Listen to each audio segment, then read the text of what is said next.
ये क्वेश्चन बहुत इम्पोर्टेंट है, क्वेश्चन नंबर 6, और बहुत इजी है, ठीक है, बस थोड़ा सा समझना हो जाएगा।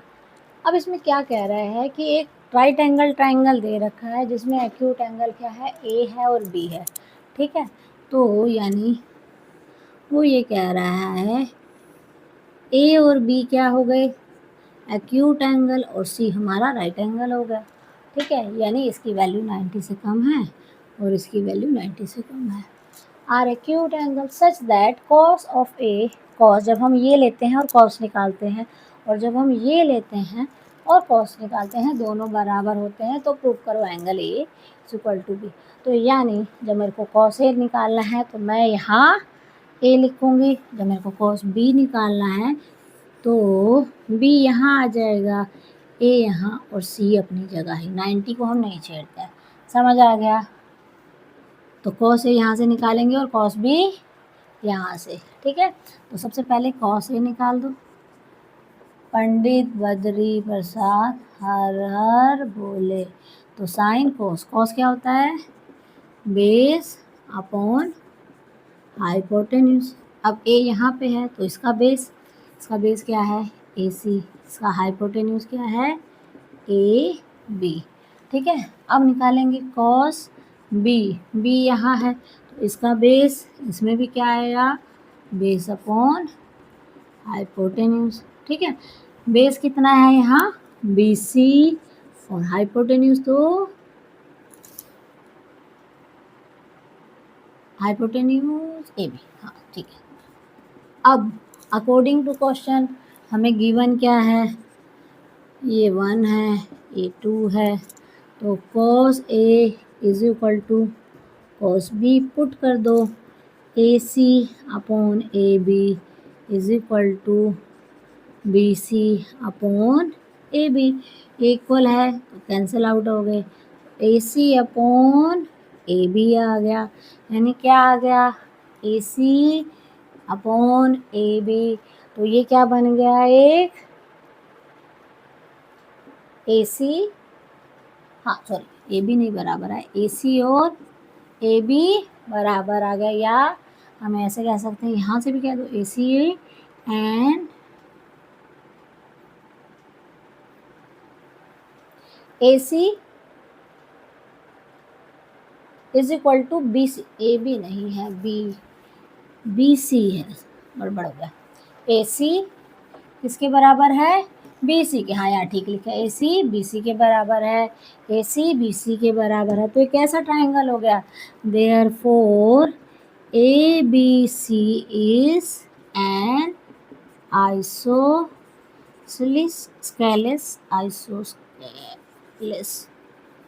ट्राइंगल।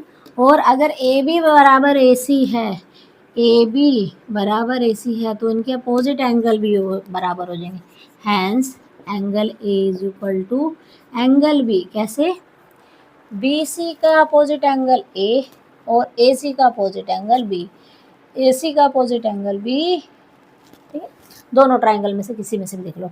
हैंस क्यों, क्योंकि angles opposite to equal sides are also equal, ये 9th में बहुत बार यूज़ किया है हमने, ठीक है, और छोटी क्लास में।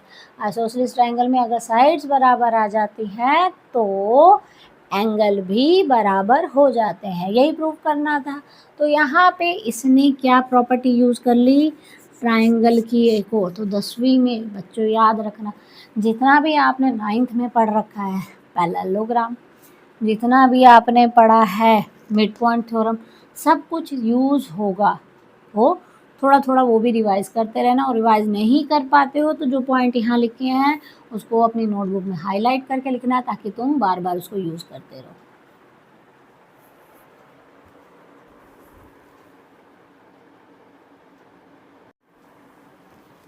क्वेश्चन नंबर 7, फिर अगेन सेम क्वेश्चन, कोण थीटा दे दिया है, साइन थीटा कॉस थीटा निकालो, ठीक है। तो ये हमने बना लिया थीटा, ठीक है।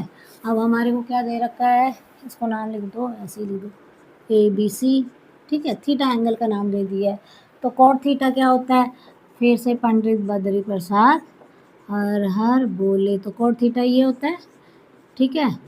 तो cot theta is equal to 7/8 is equal to base upon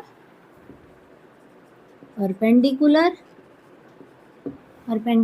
base कितना आ गया हमारे पास 7, परपेंडिकुलर आ गया 8, तो हाइपोटेन्यूज निकालेंगे तो ए बी क्या आ गया अंडर रूट में BC का स्क्वायर प्लस AC का स्क्वायर, इन दोनों का स्क्वायर प्लस एंड पाइथागोरस, तो AB कितना आ गया BC आ गया 7 का स्क्वायर प्लस 8 का स्क्वायर, कितना बन गया 49 प्लस 64, यानी 9 4 13 हासिल है 6, तो ये आ गया, तो ये कितना आ गया 113 अंडर रूट। अब निकालेंगे साइन थीटा और कोस थीटा हमें चाहिए, तो साइन थीटा हमारा होता है परपेंडिकुलर अपॉन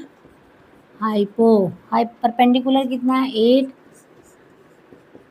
उसी तरह कोस थीटा निकालेंगे, cos theta base upon hypotenuse, base कितना है 7। अब इसकी वैल्यू हम यहाँ पुट करेंगे, तो ये फटाफट कर लो कॉपी ताकि मैं ये इरेज कर दूँ, स्क्रीनशॉट ले लो इसका।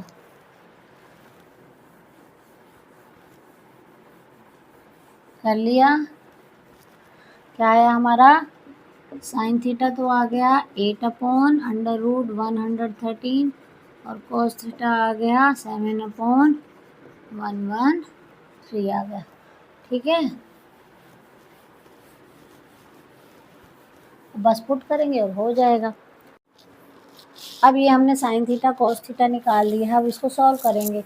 इसको सॉल्व करने का इजी मेथड यूज़ करेंगे, डायरेक्ट वैल्यू पुट करने की जगह हम लगाएंगे फॉर्मूला कौन सा, a plus B a minus B, a plus B a minus B, तो a plus B a minus B क्या होता है, अगर a प्लस बी और a माइनस बी होता है, दोनों नंबर सेम, एक जगह प्लस का साइन और एक जगह, तो क्या हो जाता है a² माइनस b², तो यहाँ पे ऊपर क्या बन गया 1 माइनस साइन स्क्वायर थीटा, ऐसे नहीं लिखा जाएगा, इसका मतलब ही होता है कि यहाँ पे आपको स्क्वायर लिखना है a² माइनस b², ठीक है, तो इसको ऐसे लिखा जाता है, ठीक है, ये स्क्वायर यहाँ आ जाता है।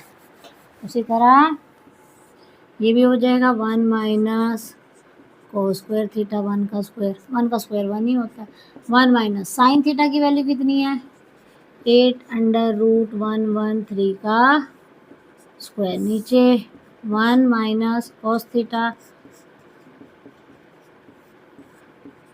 यहाँ पे आ गया 1 माइनस 8 का स्क्वायर 64, अंडर रूट से स्क्वायर रूट कैंसिल हो गया, तो यहाँ आ गया 113।